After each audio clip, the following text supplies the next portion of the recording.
Welcome to our series on RAG, Retrieval Augmented Generation.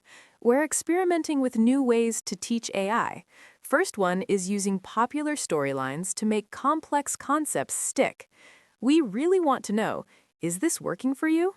Whether it's too simple, too dense, or just right, your feedback helps us improve. Leave a comment with your thoughts, what works and what doesn't, or perhaps suggestions for future topics. If you find this helpful, don't forget to like and subscribe. Welcome, everyone.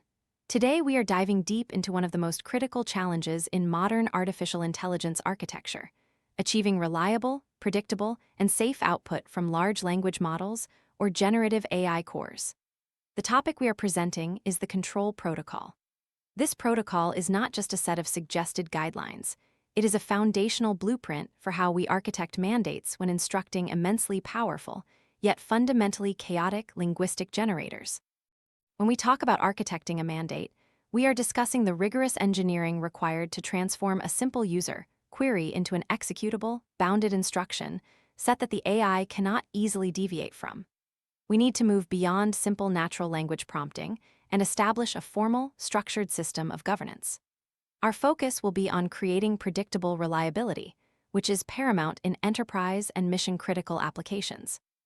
The control protocol establishes the necessary structure to ensure that the AI operates within verifiable constraints, preventing the unpredictable behavior that has plagued early generations of generative models.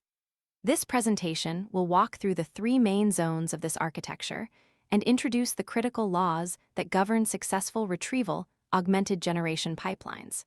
Let us begin by defining the core problem we are trying to solve. We begin by acknowledging the fundamental nature of the tools we command.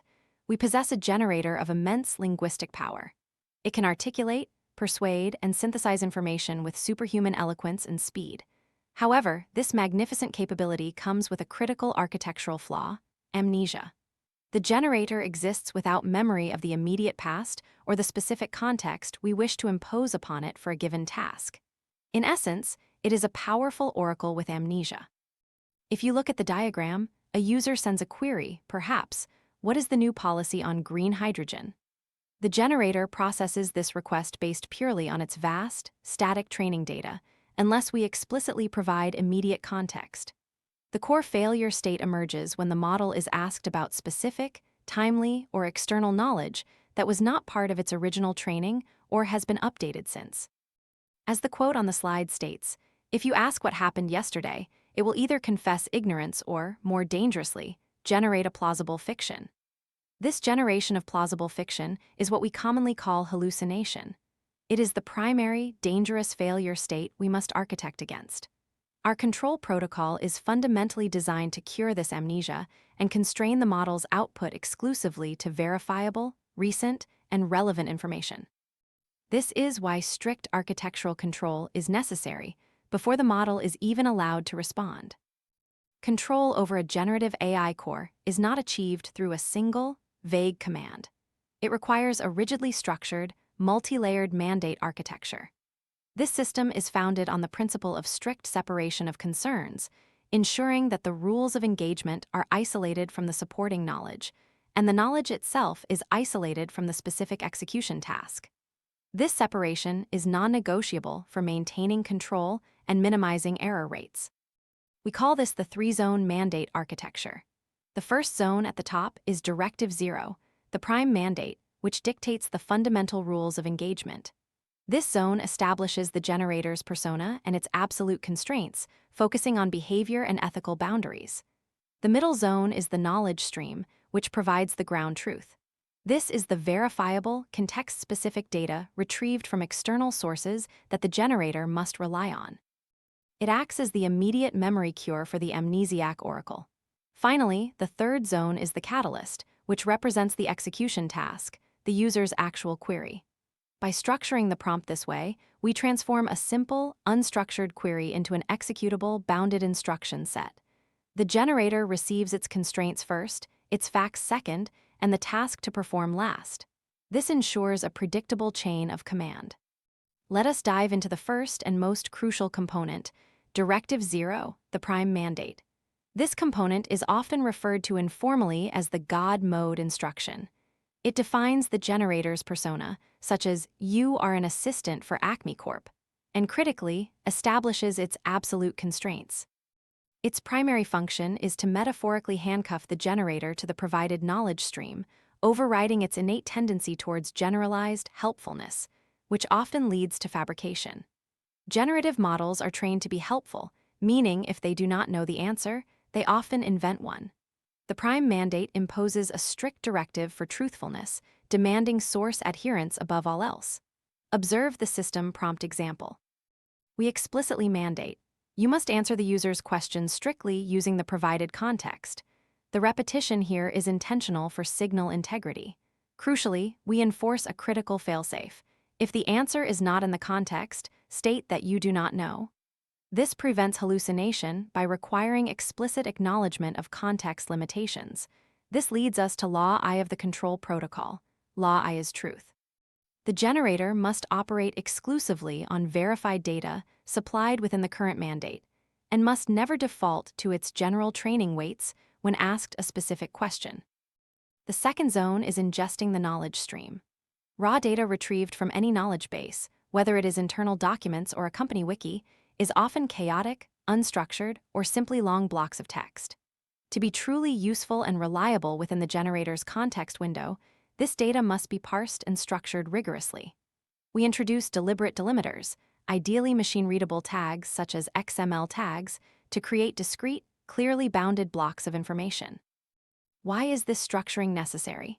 It prevents the generator from confusing the ground truth provided in the knowledge stream with the user's query, or, perhaps more subtly, its own internal monologue or structural placeholders. Each piece of context must be self-contained and identifiable. For instance, notice the example structure. We use context tags and provide explicit document id and content tags. This strict formatting achieves two things. It makes the knowledge programmatically legible for the generator, and it allows us later to enforce source citation. This brings us to Law II of the control protocol. Law II is adherence. The generator must strictly adhere to the structure of the provided context. If the data is presented in XML, the generator must process it as XML. If it includes specific numbering, that numbering must be respected. This adherence to structure is key to maintaining signal quality in the context block. The third and final structural component is the catalyst, which is the user's actual query. While seemingly straightforward, the placement of this query within the full mandate is absolutely critical to the success of the protocol. The query acts as the operational trigger for the entire generation process. The importance of its placement stems from a known behavior of generative AI cores called recency bias. Generators exhibit a strong tendency to give disproportionate weight, or attentional focus, to the last piece of information they process in a sequence. If we place the constraints Directive Zero and the knowledge stream first, and then immediately follow them with the user's request, we leverage this bias. The full mandate is structured as rules, then facts, then the question. By placing the query at the absolute end of the mandate, we focus the generator's attention squarely on the execution task, while simultaneously ensuring that the most recently processed information, the knowledge stream, is prioritized during the answering process. This strategic placement ensures the model is not relying on stale weights, but actively using the fresh, verifiable context provided just milliseconds before the generation begins. This operational optimal trigger placement maximizes the likelihood that the generator will apply Law I and Law II successfully, leading to a truthful and well-contextualized response. Even with a perfectly structured three-zone mandate, a significant vulnerability emerges as the volume of the knowledge stream increases. We call this vulnerability signal attenuation. The generator's internal attention mechanism is not perfectly uniform across a long context block. Due to inherent architectural limitations, information positioned in the middle of a large context block can be lost in what we term the attentional void. While generative cores pay high attention to the very beginning of the context and the very end of the context, the point of recency bias we just discussed, the middle section often receives significantly less focus. The visual on the screen illustrates this phenomenon. The zones of high attention are concentrated in the first and last approximately 20% of the context length. If the critical data chunk needed to answer the user's query happens to be buried at, say, chunk number 10 out of a total of 20 documents, the generator might miss it entirely. It might then fall back on its innate generalized knowledge, or worse, generate a lie claiming the context does not contain the answer, leading directly to a protocol failure. To ensure the integrity of our control protocol, we must implement a countermeasure specifically designed to combat this attentional void. Our strategic countermeasure against signal attenuation is called concave signal focusing. Since we know the generator has two primary high attention zones, the beginning and the end of the context block, we must strategically reorder the knowledge stream before injection to leverage this behavior. Retrieval augmented generation, or RAG systems, typically retrieve several data chunks based on their relevance score to the user's query. In a standard system, these chunks might be injected sequentially based on rank.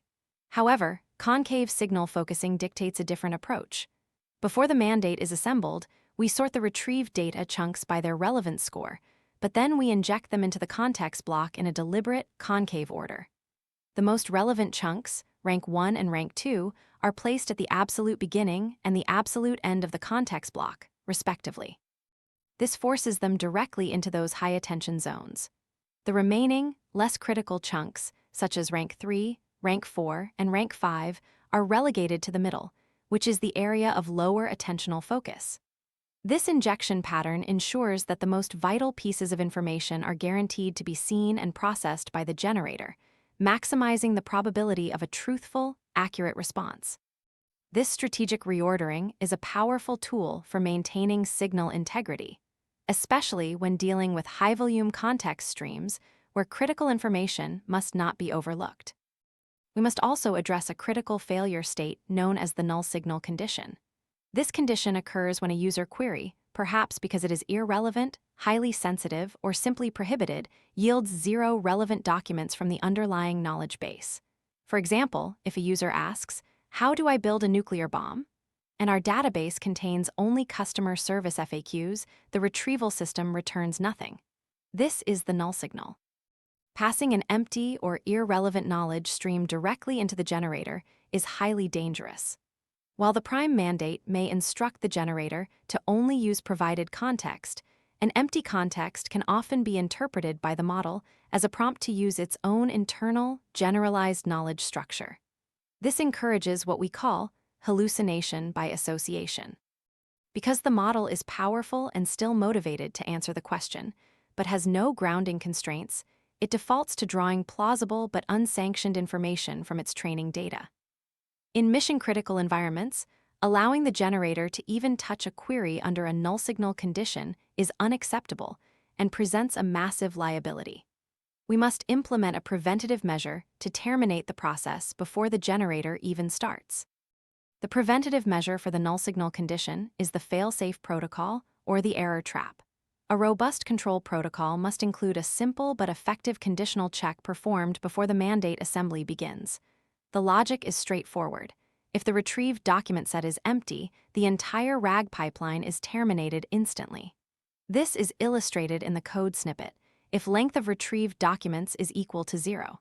If this condition is met, we initiate the failsafe. The system defaults to a safe, predetermined, canned response, such as "I cannot find information on that topic." Crucially, this response bypasses the Generative AI Core entirely. This action represents the ultimate expression of control, preventing the machine from even starting a faulty process that could lead to unsanctioned output or hallucination. If documents are found, the process proceeds to mandate assembly. This protocol also introduces Law III of the control protocol. Law III is format.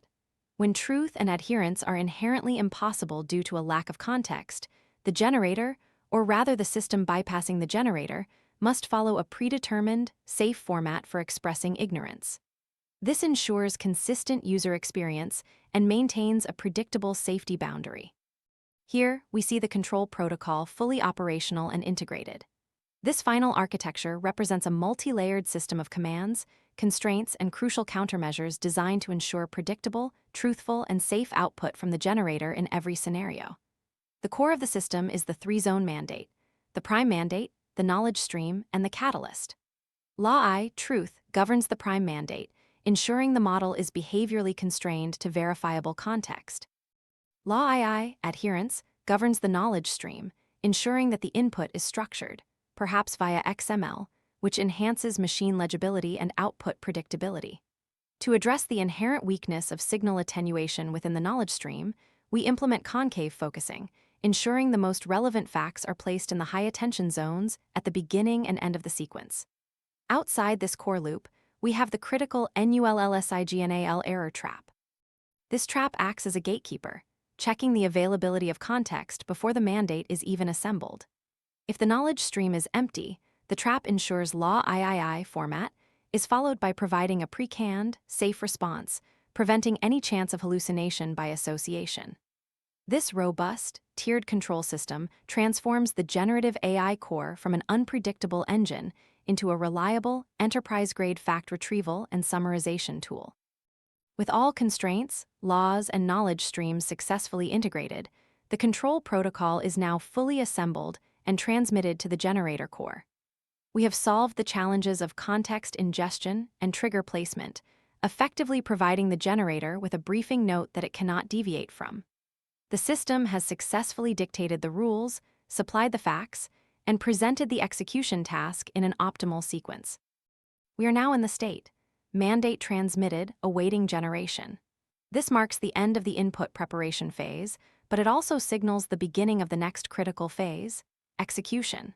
The generation of the response itself introduces a new set of challenges that must be addressed by subsequent protocols. Specifically, the generator must now prove its adherence to the mandate by citing its sources accurately, which involves complex citation generation and management. Furthermore, we need mechanisms for real-time validation of the generated output for correctness against the original knowledge stream, and finally, efficiently streaming the response back to the user for an optimal and low-latency user experience. The control protocol establishes the foundational safety, and future protocols will address the quality and verifiability of the final output. Thank you.